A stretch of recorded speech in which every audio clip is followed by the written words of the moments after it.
Shalom Bapak Ibu, Saudara-saudari yang dikasihi oleh Tuhan kita Yesus Kristus. Di pagi hari ini kita akan mendengarkan renungan firman Tuhan, namun sebelumnya mari kita satu di dalam doa. Bapa di surga, kami mengucap syukur untuk kebaikan Tuhan, kasih setia Tuhan, anugerah Tuhan yang telah Tuhan nyatakan dalam kehidupan kami dan boleh kami alami dan kami rasakan dalam kehidupan kami. Pagi hari ini Tuhan, kami mau mendengarkan renungan firman Tuhan. Kami membuka hati kami untuk kebenaran firman-Mu yang adalah penuntun di dalam jalan kehidupan kami. Terima kasih Tuhan. Dalam nama Tuhan Yesus Kristus kami berdoa. Amin. Renungan di pagi hari ini saya berikan judul Allah menunjukkan kasih-Nya, yang saya ambil di dalam Roma 5 ayat yang ke-8. Saya akan membacakannya. Roma 5 ayat yang ke-8. Akan tetapi Allah menunjukkan kasih-Nya kepada kita oleh karena Kristus telah mati untuk kita ketika kita masih berdosa. Bapak, Ibu, Saudara-saudari yang dikasihi oleh Tuhan kita Yesus Kristus, ayat bacaan kita di pagi hari ini mengingatkan kita bagaimana Allah telah menunjukkan kasih-Nya kepada kita dan membuktikan kasih-Nya bagi kita dengan datangnya Yesus ke dalam dunia. Dia mati dan menebus kita dari dosa-dosa kita. Ini merupakan inisiatif Allah dalam rencana karya keselamatan untuk manusia. Kasih yang Allah tunjukkan adalah kasih yang penuh pengorbanan.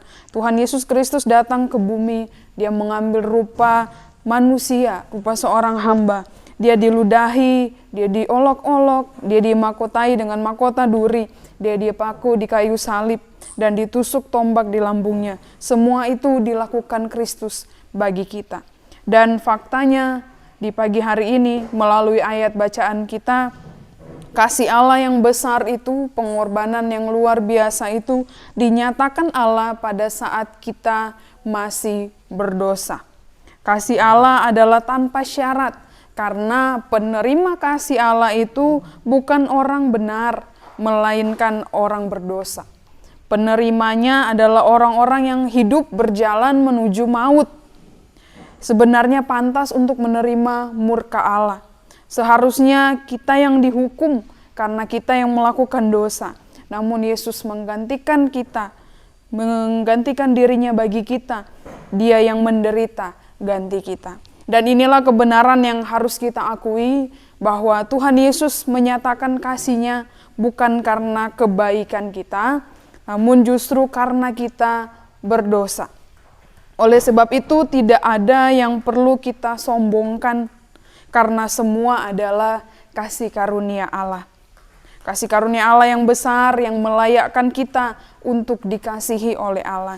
Kita boleh diingatkan kembali bagaimana latar belakang kita sebelum kita percaya kepada Tuhan, yaitu kita adalah orang-orang yang berdosa, kita malang, kita miskin di hadapan Tuhan sebelum kita percaya kepada Tuhan Yesus. Kiranya kita boleh memaknai mendalam akan apa yang telah Tuhan Yesus lakukan di dalam kehidupan kita. Dan kita boleh mengerti bahwa Tuhan Yesus rela mati untuk kita semua supaya kita memperoleh hidup yang kekal. Sebagai orang-orang yang telah menerima anugerah keselamatan Allah, marilah kita hidup dengan penuh ucapan syukur yang diungkapkan melalui ketaatan kita dalam kita mengiring Tuhan, melakukan firman Tuhan, taat melakukan firman Tuhan dalam kehidupan kita. Dan sebagai orang-orang yang telah menerima keselamatan sejati yang Tuhan Yesus berikan, kiranya kita dapat mendorong hati kita untuk membagikan pesan keselamatan juga kepada orang lain, sehingga orang lain juga dapat menerima keselamatan yang sama yang telah kita terima. Sehingga hidup kita boleh memancarkan kasih Kristus dan dapat memuliakan nama Tuhan. Amin. Kiranya Roh Kudus menolong kita untuk kita boleh melakukan firman Tuhan di dalam kehidupan kita. Mari kita satu di dalam doa. Bapa di surga, kami mengucap syukur untuk kebaikan Tuhan dalam kehidupan kami.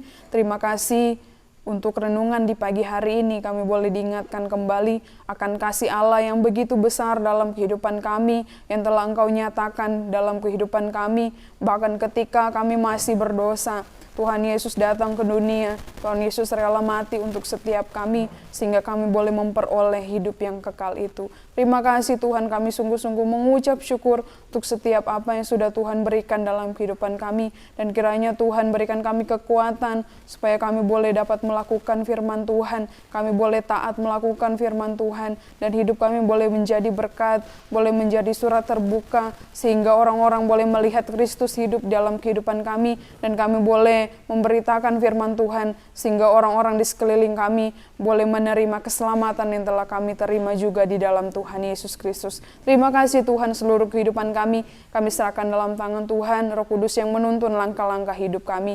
Dalam nama Tuhan Yesus Kristus kami berdoa. Amin.